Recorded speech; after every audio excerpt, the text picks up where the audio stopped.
안녕하세요. 홍프로 스포츠입니다. 적중하신 가족방분들 모두 축하드립니다. 홍프로 가족방에서 모든 경기, 언오버 및 핸디캡, 최종 조합 공유해드리고 있습니다. 적중률 높은 홍프로 가족방은 고정 댓글에 있는 링크로 문의해 주시기 바랍니다.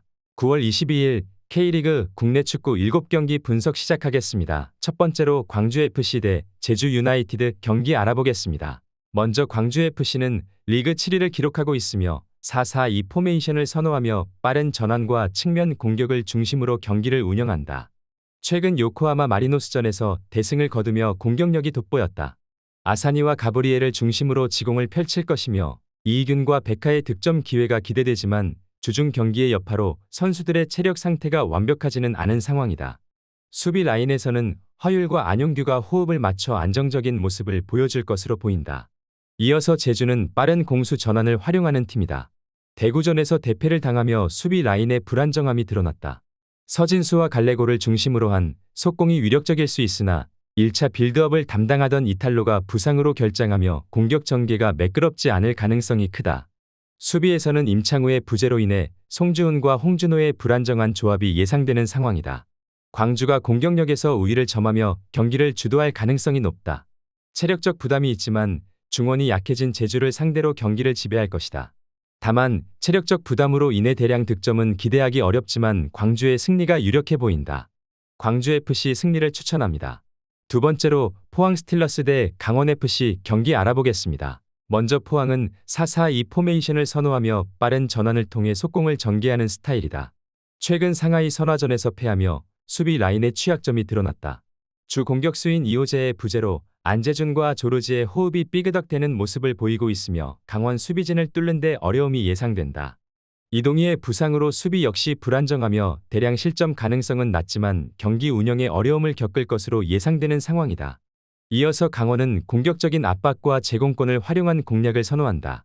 최근 울산전에서 패배를 당했지만 경기를 주도하는 모습을 보여주었다. 체력적 우위를 가진 강원은 황문기와 양민혁을 중심으로 공격을 펼칠 계획이며 코바세비치와 이상원의 활약이 기대된다. 수비진은 투치와 김영빈의 조합이 다시 가동되며 포항의 공격을 충분히 막아낼 수 있을 것으로 보인다. 강원이 체력적 우위와 조직적인 수비를 바탕으로 주도적인 경기를 펼칠 가능성이 크다. 반면 포항은 주전 자원들의 부재와 체력적 열세로 인해 공수 양면에서 약점을 보일 것으로 보인다. 이번 경기는 상대적으로 강원이 무난하게 승점 3점을 가져갈 수 있을 것이다. 강원FC 승리를 추천합니다. 영상은 잘 보고 계신가요?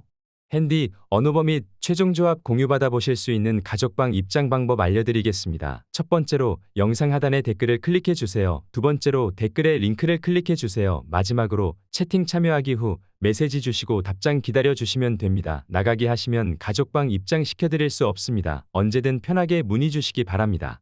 세 번째로 대전 하나시티 대 전북현대 경기 알아보겠습니다. 먼저 대전은 4-3-3 포메이션을 선호하며 역습을 통해 빠르게 전개하는 공격 전술을 구사한다.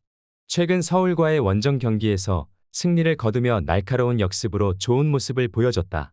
공격의 중심은 마사와 김준범, 최건주로 드리블 능력이 뛰어난 게 특징이다. 수비에서는 김현우와 이정택 조합이 다소 불안한 모습을 보였으나 안톤의 복귀와 이순민과 밥신의 수비 가담으로 수비 안정화가 기대되는 상황이다. 이어서 전북은 4-2-3-1 포메이션을 구사하며 최근 세부와의 아시아 챔피언스리그 경기에서 대승을 거뒀다. 전병관과 안드리고 이승우의 호흡이 점점 맞아가며 유기적인 공격 전개가 돋보인다. 수비에서도 홍정호와 박진섭의 조합이 최근 3경기 연속 무실점을 기록하며 안정적이다. 김태현과 안현범의 풀백 조합과 삼선의 보아탱과 한국영이 공격과 수비에서 적절히 조화를 이루고 있는 모습이다. 전북은 공격과 수비에서 모두 안정적인 모습을 보여주고 있다. 대전은 최근 좋은 흐름을 보여주고 있는 모습이지만 전북의 견고한 수비와 유기적인 공격을 상대로 고전할 가능성이 크다. 전북이 난타전 양상 속에서도 우위를 점하며 승리할 가능성이 높다. 전북현대 승리를 추천합니다. 네 번째로 인천 유나이티드 대 울산현대 경기 알아보겠습니다. 먼저 인천은 제르소와 무고사를 중심으로 한 침투와 제공권을 활용하는 공격을 구사한다. 최근 김천 원정 경기에서 패배했으며 공격 전개에서 세밀함이 부족했다. 김도혁과 김보섭의 개인 능력에 의존하는 경향이 강하다. 수비에서는 요니치와 김건희가 나름 견고한 수비를 보여주지만 중원의 이명주와 신진호가 후반으로 갈수록 체력적인 문제를 보이며 간격이 벌어지는 문제가 보여주고 있는 모습이다. 이어서 울산현대는 루빅손과 아라비제를 중심으로 지공을 펼친다. 주민규의 연계 플레이가 강점이며 후반에는 조커로 야고를 투입해 추가적인 공격 옵션을 활용한다. 최근 가와사키와의 경기에서 패배를 기록했으나 경기 주도권은 유지했다. 수비는 김영권과 김기희의 조합으로 나서지만 상대 속도의 약점을 보일 가능성이 있다. 울산은 리그 1위 팀으로서 인천보다 전술적 우위를 점할 수 있다. 인천은 과감한 플레이를 시도하겠지만 세밀하지 못한 공격 전개가 오히려 울산에게 기회를 제공할 것이다. 울산의 무난한 승리가 예상되며 대량 득점 가능성은 낮아 보이는 게 사실이다. 울산현대의 승리를 추천합니다. 영상은 잘 보고 계신가요? 핸디, 언어버 및 최종 조합 공유받아 보실 수 있는 가족방 입장 방법 알려드리겠습니다. 첫 번째로 영상 하단에 댓글을 클릭해 주세요. 두 번째로 댓글에 링크를 클릭해 주세요. 마지막으로 채팅 참여하기 후 메시지 주시고 답장 기다려 주시면 됩니다. 나가기 하시면 가족방 입장 시켜드릴 수 없습니다. 언제든 편하게 문의 주시기 바랍니다. 다섯 번째로 부천FC 대 김포FC 경기 알아보겠습니다. 먼저 부천은 주로 속공을 활용한 공격 전개를 펼친다. 최근 경남 원정 경기에서 승리를 거두며 배후 공간을 잘 공략한 모습을 보여줬다. 공격에서는 바사니를 중심으로 지공을 펼치지만 최전방에서 루페타의 제공권을 활용한 단순한 공격 패턴이 자주 등장한다. 수비는 홍성욱과 이상혁, 서명관의 조합이 안정적이나 다소 느린 발로 인해 김포의 빠른 역습에 취약할 수 있다. 이어서 김포는 후방에서 체프먼의 롱패스를 활용해 빠른 역습을 구사한다. 미나와 플라나의 침투를 중심으로 단순하지만 효과적인 공격을 이어가고 있다. 최근 안양과의 경기에서는 후반 막판 실점으로 패배했지만 부천의 배후 공간을 공략할 수 있는 역습 전개가 기대된다. 수비는 이용혁과 체프먼, 박경록의 조합으로 나름대로 안정적이며 부천의 제공권 공격을 효과적으로 막아낼 수 있을 것으로 보인다. 부천이 홈에서 공격적으로 나서겠지만 배후 공간에서 김포의 빠른 역습에 취약할 가능성이 크다. 김포는 단순한 역습 전개로 부천의 수비를 공략하며 신승정도는 거둘 수 있을 것으로 보인다. 김포FC 승리를 추천합니다. 여섯 번째로 성남FC 대 수원삼성 경기 알아보겠습니다. 먼저 성남은 4-4-2 포메이션을 활용하며 주로 이정민과 이정엽의 제공권과 루이즈의 개인 돌파에 의존한 속공 전개를 선호한다. 최근 부산 원정에서 패배를 기록하며 팀의 전반적인 세밀함이 부족함을 드러냈다. 수비에서는 김주원이 퇴장으로 빠지며 강희빈과 윤영선의 조합이 어색한 모습을 보일 것으로 예상된다.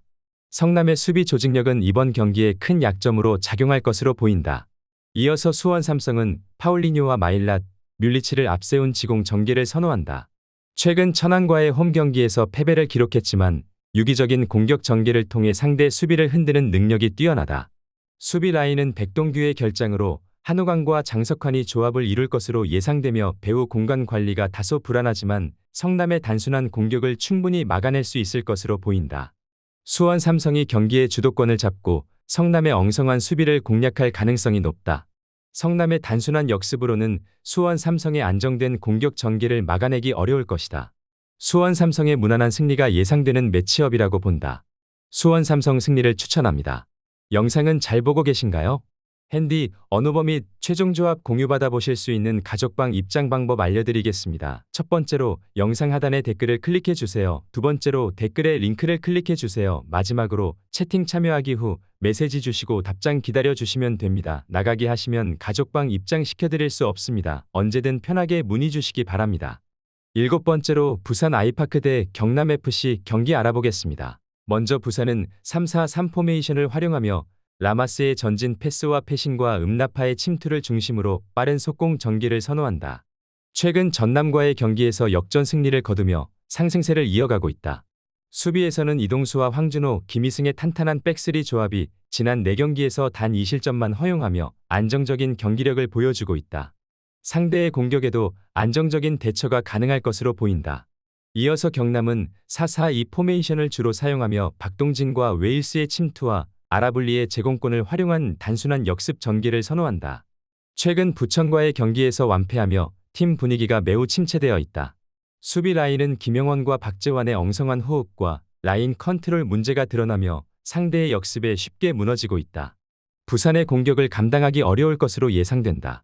부산은 최근 안정적인 수비와 날카로운 역습을 바탕으로 상승세를 타고 있으며 경남은 수비와 공격 모두에서 불안한 모습을 보여주고 있는 상황이다.